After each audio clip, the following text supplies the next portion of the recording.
बिस्मिल्लाहिर्रहमानिर्रहीम। आज हम बात करते हैं मैश एनालिसिस के बारे में। तो ये एक मेथड होता है करंट फाइंड करने के लिए किसी भी सर्किट में। जैसे हम इसको एक एग्जांपल से समझ लेते हैं। जैसे कि हमारे पास ये एक सर्किट है, इसमें आप देख सकते हैं दो लूप्स हैं। तो आपने इसमें जो स्टेप्स होते हैं वो ये हैं कि सबसे पहले आपने लूप्स में करंट लेबल कर देनी है। जैसे कि मैंने ये दो करंट्स लेबल की हुई हैं, क्लॉकवाइज डायरेक्शन में आपने लेबल करनी है। इसको मैंने I1 कह दिया है और इसको I2 कह दिया है। इसके बाद दूसरा स्टेप क्या होगा कि आपने बारी बारी दोनों पे KVL अप्लाई करना है in the form of IR। KVL क्या होता है कि sum of all the voltages in a close loop equals to 0, और वो जो वोल्टेजेस हैं वो आपने IR की फॉर्म में लिखनी है। तो हम KVL अप्लाई करते हैं सबसे पहले इस सर्किट में। इस सर्किट में आपने KVL अप्लाई करना है। स्टार्ट हम करते हैं वोल्टेज सोर्स से। वोल्टेज सोर्स का हम कैसे वोल्टेज डिफ़ाइन करेंगे, पॉजिटिव है कि नेगेटिव है। जो मेरा मेथड है वो ये है कि मैं जो जब करंट एंटर कर रही होती है किसी भी, जैसे कि ये करंट एंटर कर रही है यहाँ से, तो जो एंट्रिंग साइन होता है वो मैं लिख लेता होता हूँ। तो मैं लिखूँगा -10। अब हमने लिखना है इसका voltage plus in the form of IR हमने लिखना है I1 मल्टीप्लाई बाय R1। अब हम इसका वोल्टेज किस तरह लिखेंगे, क्योंकि हमारे पास दो करंट्स हैं, एक इस डायरेक्शन में जा रही है I1 और एक ऊपर वाली डायरेक्शन में R2 में ही करंट जा रही है I2। तो आपने इसकी इक्वेशन इस तरह लिखनी है कि जिस लूप में आप करंट फाइंड कर रहे हैं उसका करंट पहले आएगा, माइनस जो दूसरा लूप है जिसका करंट पास कर रहा है उस रजिस्टर में से वो बाद में आएगा I2, और मल्टीप्लाई हमने कर देना है इसको R2 से इक्वल्स टू 0। तो ये हमने इक्वेशन लिख ली, sum of all the voltages in this loop equals to 0। इसमें हम वैल्यूज़ पुट कर देते हैं -10 plus I1 multiply by 5 plus I1 minus I2 multiply by 10 equals to 0। इसको अब हम सिंप्लीफाई कर लेते हैं। 5I1 plus 10I1 minus 10I2 equals 10। तो आपके पास इक्वेशन 1 आ गई, 15I1 माइनस 10I2 इक्वल्स 10। इसको हम इक्वेशन 1 कह देते हैं। अब हमने दूसरी जो लूप है I2 वाला, इस पे हमने अप्लाई करना है KVL। तो वो हम स्टार्ट करते हैं इधर से। तो सबसे पहले हम इसका ये R3 के अक्रॉस वोल्टेज लिखेंगे। तो वो होगा I3 multiply bye R3 plus अगला वोल्टेज R4 के क्रॉस है I3 multiply bye R4 plus अब हमारा बचता है ये R2।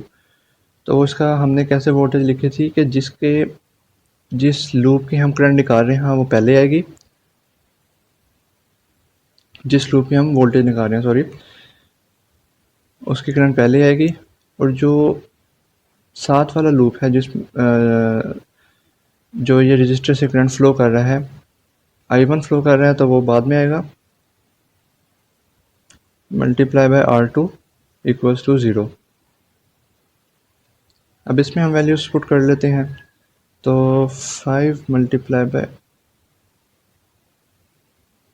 I3 multiply by 5 plus I3 multiply by 20 plus I2 minus I1 multiply by 10 equals to 0। तो ये हमारे पास दूसरी इक्वेशन आ गई, -10I1, ये I2 है सॉरी I3 नहीं है, ये सारे I2 हैं,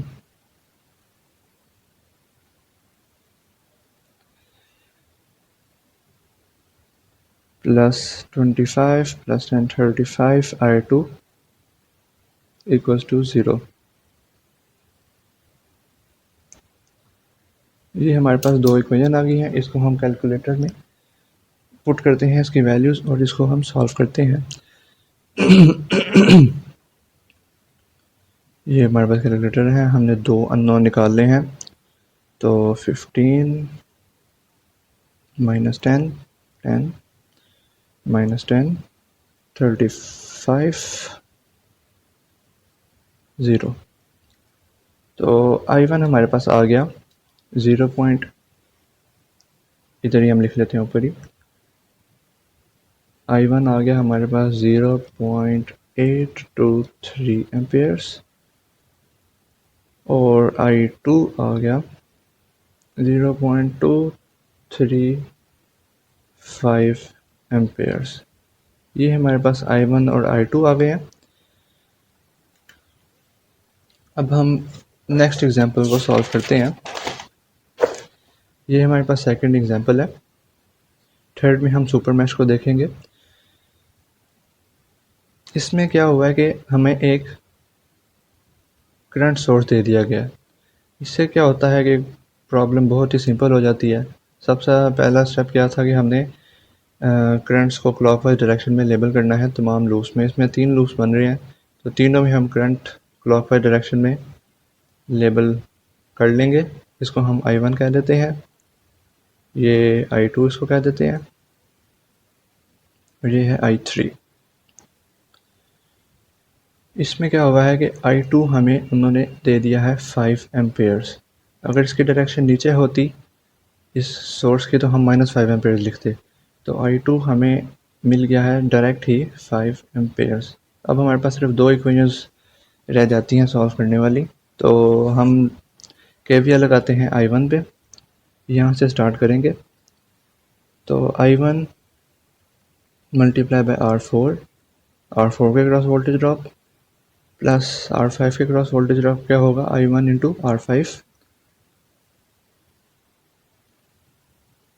प्लस R3 के क्रॉस क्या होगा, जिस लूप में हम KVL लगा रहे हैं उसका करंट, और जो शेयर हो रहा है इसमें, इस केस में I3 के साथ जो है I3 फ्लो कर रहा है R3 से अपोजिट डायरेक्शन में I1 के।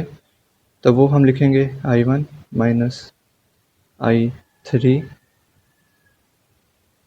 इंटू R3 प्लस इसमें I1 फ्लो कर रहा है और अपोजिट डायरेक्शन में I2 फ्लो कर रहा है।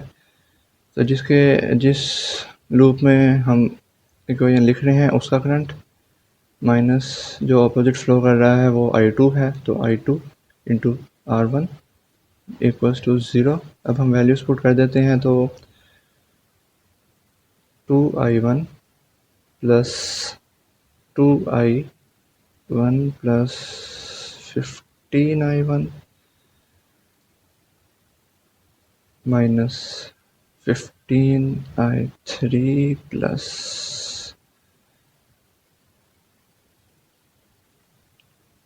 5I1 माइनस 5I2 हमें उन्होंने दिया हुआ है 5, तो हम 5 पुट करते हैं इक्वल्स टू 0। तो अगर हम इसको सॉल्व करें 2 प्लस 2 प्लस 15 प्लस 5, तो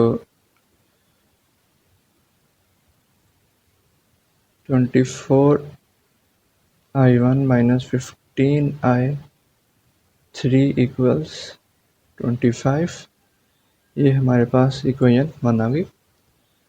अब हम KVL अप्लाई करते हैं ये I3 में। तो यहाँ से हम स्टार्ट करते हैं R2 वाले रजिस्टर से। तो R2 के cross voltage drop I3 into R2 plus R6 के क्रॉस क्या होगा कि I3 जिस लूप के हम इक्वेशन फाइंड कर रहे हैं माइनस जो अपोजिट डायरेक्शन में साथ वाला लूप करंट फ्लो कर रहा है वो लिखेंगे I3 minus I2 into R6 plus इसी तरह R3 की हम लिखेंगे I3 माइनस I1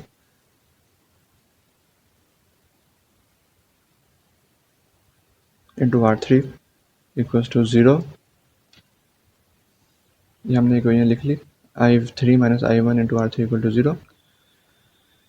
अब इसमें हम वैल्यूज़ पुट कर देते हैं 10i3 प्लस R6 हमारे पास 10 है, 10i3 minus 10 into 5 plus 15i3 minus 15i1 equals to 0। तो माइनस 15i1 हो गया, प्लस करेंगे 10 प्लस 10 प्लस 15 35 i3 इक्वल्स 50। ये इक्वेशन 2 है। ये दो इक्वेशंस हैं, इसको हम कैलकुलेटर में ही सॉल्व कर लेते हैं।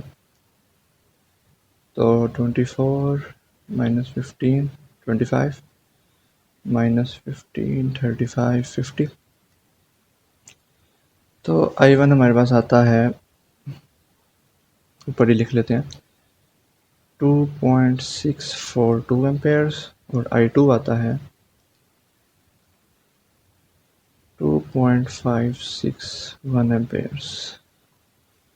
इस तरह आप सारी करंट्स फाइंड कर सकते हैं। और अगर उसमें क्वेश्चन में उससे पूछा हुआ है कि प्लस माइनस वी एक्स इसके इस रजिस्टर के क्रॉस वोल्टेज निकालें, तो आप simple V X equals i1 into R5 करके इसके क्रॉस वोल्टेज निकाल सकते हैं, या किसी भी रजिस्टर के क्रॉस आप वोल्टेज इस तरह निकाल सकते हैं। तब हम देखते हैं एक एग्जांपल सुपर मैश की। इसमें आप जैसे देख सकते हैं कि दो जो है लूप्स के अक्रॉस एक करंट सोर्स लगा हुआ है, इसको हम सुपर मैश कहते हैं। इसकी हम इक्वेशन कैसे लिखेंगे, पहले हम लेबल कर लेते हैं करंट्स को। इसको हम i1 कह लेते हैं, ये i2 कह लेते हैं इसको, और इसको i3 कह लेते हैं। तो हम सबसे पहले i1 की इक्वेशन लिख लेते हैं। यहाँ से हम स्टार्ट करते हैं। तो R1 के क्रॉस वोल्टेज ड्रॉप क्या होगा, i1 multiply by R1 plus R2 के क्रॉस क्या होगा, i1 into R2 plus R3 के क्रॉस क्या होगा कि i1 minus i3 opposite direction में, i1 इस डायरेक्शन में। तो i1 minus i3 into R3 plus अब R4 के क्रॉस हमने लिखना है। तो i1 जिस लूप के हम निकाल रहे हैं उसका करंट, माइनस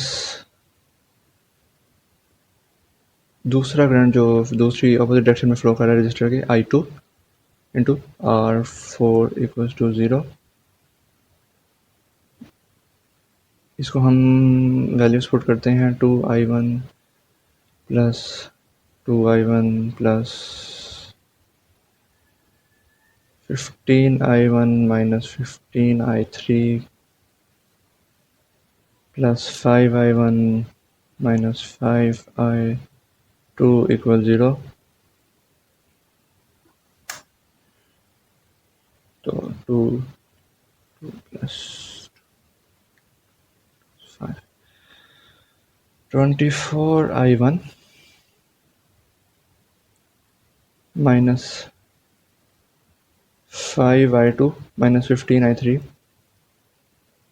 इक्वल्स टू 0। ये इसको हम इक्वेशन 1 कह लेते हैं।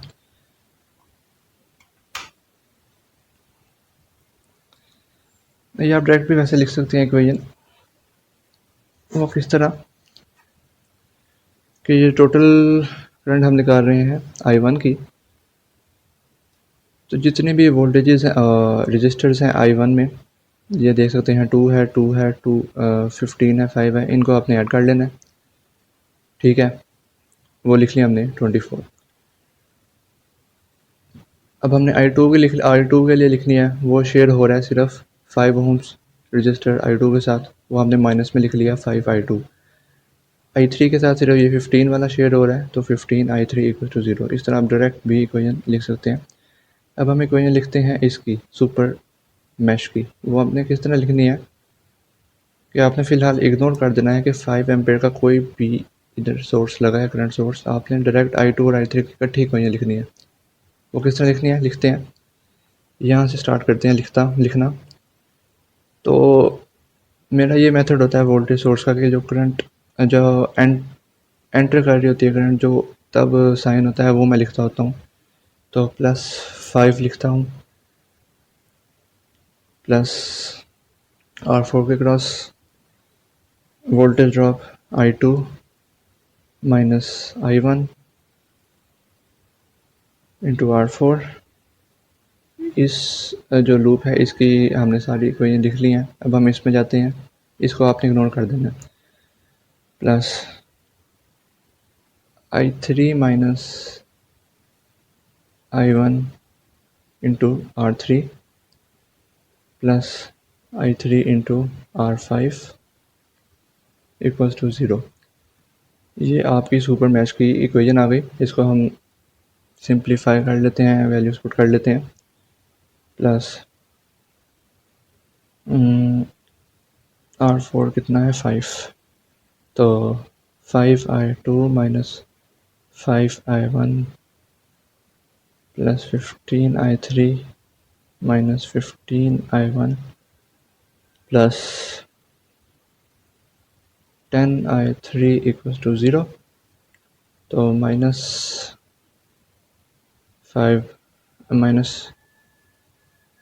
20I1 प्लस 5I2 प्लस 15 और 10 25I3 इक्वल्स टू 0। ये आपकी इक्वेशन 2 हो गई। इक्वेशन आपके पास 2 है और अननोन 3 है, तो तीसरी इक्वेशन आप कहाँ से निकालेंगे? वो आप निकालेंगे इस जो है एक करंट सोर्स है, ये जो सुपर मैश लगा हुआ है। आप किस तरह निकालेंगे? आप देख सकते हैं जो करंट की डायरेक्शन है वो I3 वाली है, ये जो हमने खुद लेबल की हुई है क्लॉकवाइज डायरेक्शन में। तो जो करंट की डायरेक्शन है वो I3 वाली है। तो हम पहले लिखें I3 माइनस I2 इक्वल्स ये जो 5 एम्पियर है वो लिखेंगे। अगर करंट की डायरेक्शन पहले को ये लिख लेते हैं I3 माइनस I2 इक्वल्स 5। ये आगे पास थर्ड इक्वेशन आ गई। अगर करंट की डायरेक्शन होती ऑपोजिट I2 की डायरेक्शन में नीचे होती, तो हम लिखते I2 minus I3 equals to 5। ठीक है, तो ये हमारे पास 3 इक्वेशन आ गई हैं। इसको हम कैलकुलेटर में ही सॉल्व कर लेते हैं। 3 unknown 3 equations 24 minus 5 minus 15 0 minus 20 5 25 0। इसमें I1 0 है तो 0 माइनस 1 1 5। तो I1 हमारे पास आ रहा है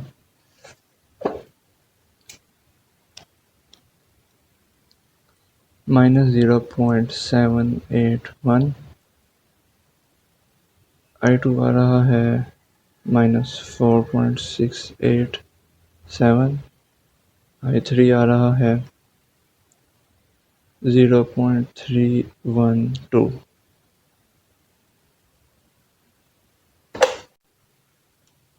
जी, तो मेरे से क्या छोटी सी गलती हुई थी कि ये 5 को मैंने इग्नोर कर दिया था, इधर मैं 0 लिख दिया था।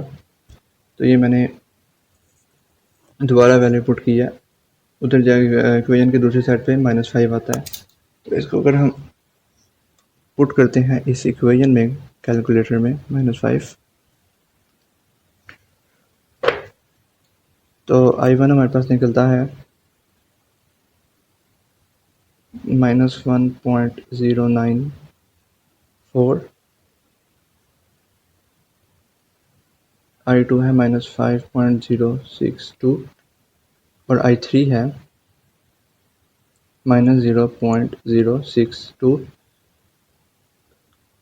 अगर हम इनकी वैल्यू I2 और I3 की वैल्यू पुट करते हैं ये इक्वेशन 3 में, I3 minus I2 equals 5।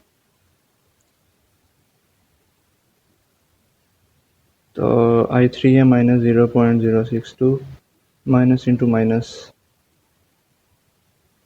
5.062 equals 5। तो ये देख सकते हैं -0.062 माइनस इंटू -5.062, तो हमारे पास आता 5 ही आंसर है। ये बस एक सिंपल सा था, सिंपली वेरीफाई करने के लिए कि आंसर हमने ठीक निकाला कि नहीं। तो ये नेगेटिव वैल्यूज़ इसीलिए आई हैं कि जो हमने डायरेक्शन ली है क्लॉकवाइज डायरेक्शन है, लेकिन असल में जो करंट की डायरेक्शन है वो एंटी क्लॉकवाइज है। तो ज़्यादा कुछ नहीं है, नेगेटिव साइन आप लगा रहने दें और उसको क्लॉकवाइज ही रहने दें। तो ये आपका आंसर है।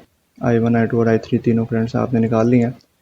उम्मीद है आपको मैश एनालिसिस की समझ आई होगी। Thank you.